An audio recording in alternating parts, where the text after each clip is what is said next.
আমাদের পরবর্তী শিল্পী পল্লীগীতি পরিবেশন করবেন শিল্পী সুজাতা চক্রবর্তী, সঙ্গতে বিশ্বনাথ চক্রবর্তী, শম্ভুনাথ চক্রবর্তী, পারকাশনে অমরেশ সেন। নমস্কার, সকলকে আন্তরিক শুভেচ্ছা জানিয়ে আমি একটি পল্লীগীতি পরিবেশন করছি।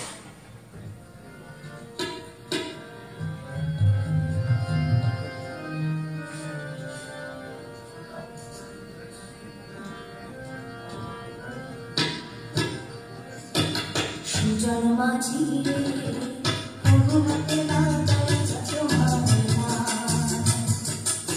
সুজন মাঝি রে কোনো হাতে না গায়ে যত মালা, আমি পায়ের আশায় বৈশা আছি, আমি পায়ের আশায় বৈশা আছি, আমার লইয়া কোনো হাতে না গায়ে যত মালা, সুজন মাঝি রে কোনো হাতে না গায়ে যত মালা।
ধন্যবাদ।